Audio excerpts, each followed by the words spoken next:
Kurnool YCP ticket లెక్కల్లో busy అయ్యారు నాయకులు. మరి ఎమ్మెల్యే హఫీజ్ ఖాన్, మాజీ ఎమ్మెల్యే ఎస్వి మోహన్ రెడ్డి ఎందుకు మాట్లాడుకోవడం లేదు?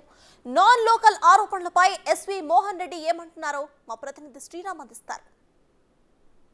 కర్నూలు జిల్లాలో తమకంటూ ఒక బ్రాండ్ను ఏర్పాటు చేసుకొని ఉన్నటువంటి కుటుంబం అది. ఇప్పుడు ప్రస్తుతం ఎలా రాజకీయం చేస్తున్నారు అనే అంశానికి సంబంధించి మనతో మాట్లాడడానికి ఎస్వి మోహన్ రెడ్డి మాజీ ఎమ్మెల్యే ఉన్నారు. సార్ చెప్పండి, ప్రధానంగా మీ ఫాదర్ మాజీ మంత్రిగా ఉన్నారు. గతం నుండి చూసుకున్నట్లయితే మీ యొక్క రాజకీయ ప్రస్థానం ఎలా మొదలైంది? ఫాదరు 1972లోనే ఎమ్మెల్యే అయినారు. అంతకుముందు సర్పంచ్గా అన్నారు. 72 తర్వాత ఒకసారి ఓడిపోవడం, ఒకసారి గెలవడము, మొత్తం 5 సార్లు ఎమ్మెల్యే అన్నారు.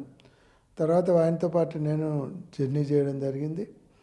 2009లో నేను డైరెక్ట్ పోటీ చేసినాను. అప్పుడు కాంగ్రెస్, అప్పుడు ఓడిపోయినాం. మళ్ళీ 2011లో ఎమ్మెల్సీగా గెలిచినాను. ఎమ్మెల్సీ గెలిచిన తర్వాత మళ్ళీ 12లో రాజీనామా చేసి జగన్ వెంట తిరిగినాం. 2014లో ఎమ్మెల్యే అయినాం. 19లో పోటీ చేయలేదు. ఈసారి పోటీ చేయాలనేటువంటి ఆలోచన ఉంది. జగన్ గారితో ఆ విషయమే మాట్లాడడం జరుగుతుంది. 2014లో చూసుకున్నట్లయితే వైసీపీలో గెలిచి టీడీపీలో జాయిన్ అవ్వడం జరిగింది. అక్కడ సీట్ రాకపోవడంతో మరీ సొంత గూటికి చేరారు. అప్పుడు కూడా వైసీపీ నుంచి మీకు ఎలాంటి సీట్ రాలేదు. ఇప్పుడు ప్రజెంట్ ఉన్నటువంటి సిచ్యువేషన్ని చూస్తూ ఉంటే మీకంటూ తమ సొంత క్యాడర్ని ఏర్పాటు చేసుకొని కర్నూలు నగరంలో ఎస్వి అనేటటువంటి ఒక బ్రాండ్తో ముందుకెళ్తూ ఉన్నారు. రానున్న రోజుల్లో ఎలా ఉంటుందంట?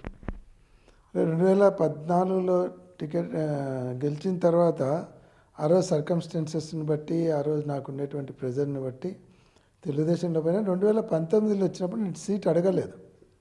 ఎందుకంటే అప్పటికే అనౌన్స్ చేసినారు కాబట్టి. ఇంకోటి అంటే మైనార్టీకి ఇవ్వాలనుకుంటున్నాం అన్నప్పుడు నేను సీట్ అడగలేదు. ఆ రోజు క్యాండిడేట్ హఫీజ్ ఖాన్ గారికి గట్టి సపోర్ట్ చేయడం జరిగింది. ఆ రోజు గెలుపుకు నేను మా క్యాడర్ అంతా గట్టి ప్రయత్నం చేసి గెలిచినాం. తర్వాత నా క్యాడర్ అంతా కూడా మొదటి నుంచి అలాగే ఉంది. 2012 నుంచి ఏదైతే నాతో పాటు ట్రావెల్ చేస్తున్నారో క్యాడర్ అంతా కూడా ఇప్పటికీ అలాగే ఉన్నారు. నాతో ఒక కుటుంబ సభ్యుల్లాగా అంటారు. వాళ్ళని క్యాడర్ అనడం కంటే వాళ్ళందరూ కూడా ఒక కుటుంబ సభ్యులనే చెప్పచ్చు. అలాగే ఉంటారు వాళ్ళు. కాబట్టి అలాగే ఇప్పటికీ ఉన్నారు. వాళ్ళు ఏదైనా కూడా నిర్ణయం తీసుకుంటే సమిష్టి నిర్ణయమే తీసుకుంటాం. నేను డిసిషన్ తీసుకొని వాళ్ళని ఫాలో కమ్మను. ఏదన్నా అంటే అందరం కూర్చొని మాట్లాడుకొని ఒక నిర్ణయానికి వస్తే ఆ నిర్ణయం ప్రకారం పోతాం. ఇప్పుడు రాబోయే ఎన్నికలలో కూడా జగన్మోహన్ రెడ్డి గారికి మేము కూడా పోటీ చేయాలనే ఉంది. కాబట్టి దాన్ని ఆలోచించమని చెప్పినాం. ఆయన ఈక్వేషన్స్ అన్నీ చూసుకొని దాన్ని బట్టి ఆయన నిర్ణయం తీసుకుంటాడని అనుకుంటున్నాం.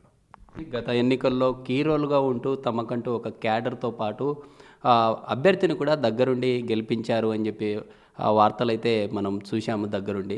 అయితే ఈసారి మాత్రం ఖచ్చితంగా తమ కుటుంబంలో ఒక సీటును ఆశిస్తున్నట్లుగా వార్తలు వస్తూ ఉన్నాయి. అంటే ఇక్కడ సిట్టింగ్గా ఉన్నటువంటి హఫీజ్ ఖాన్ కాదని మీకు కావచ్చు, లేదా మైనార్టీ వర్గంలో కాదని వచ్చే అవకాశాలు ఏదైనా ఉన్నాయి? అంటే పోయిన సంవత్సరం పోయిన ఎలక్షన్లలో 5 సీట్లను మైనార్టీలకు ఇచ్చినారు. ఈ సంవత్సరం కూడా ఇప్పటికే 5 ఆల్మోస్ట్ ఫిలప్ అయినాయి. కాబట్టి ఇంకా సరిపోయింది. కాబట్టి అంటే గెలిపోవటంలోనూ బేరీజ్ వేసుకొని చాలా సిట్టింగ్ ఎమ్మెల్యేలను మారుస్తూ ఉన్నారు. కాబట్టి అటువంటి ఈక్వేషన్లో మార్చే అవకాశం ఉంది. ఏది కూడా ఇంపాసిబుల్ కాదు. Anything can possible.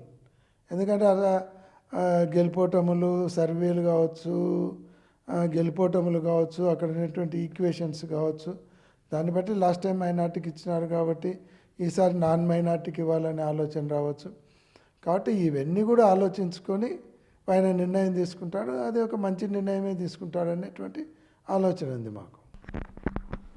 జిల్లాలో తమకంటూ ఒక బ్రాండ్ను ఏర్పరచుకొని తన తండ్రి మంత్రిగా చేయడం జరిగింది. సార్ కూడా ఎమ్మెల్యేగా చేశారు. రానున్న ఎన్నికల్లో కూడా కర్నూలు నియోజకవర్గంలో తనకు సీటు ఇస్తే ఖచ్చితంగా గెలుపు దిశగా ముందుకెళ్తామని ఇప్పటికే ఉన్నటువంటి ఎమ్మెల్యే కావచ్చు, లేదా పార్టీ క్యాడర్ కూడా పూర్తి స్థాయిలో సార్కు మద్దతుగా నిలుస్తుంది అని చెప్పి తెలుపుతున్న పరిస్థితులు అయితే క్లియర్గా కనిపిస్తూ ఉన్నాయి. పార్టీ అధిష్టానం ఏ నిర్ణయం తీసుకుంటుంది అనే అంశానికి సంబంధించి కూడా పూర్తి స్థాయిలో ఏదైతే సమాచారం వస్తుందో సమాచారం వచ్చిన తర్వాత నిర్ణయాలు ఎలా ఉంటాయని కూడా తెలుపుతున్న పరిస్థితి. వీడియో జర్నలిస్ట్ సురేష్తో శ్రీరామ్, బిగ్ టీవీ కర్నూలు.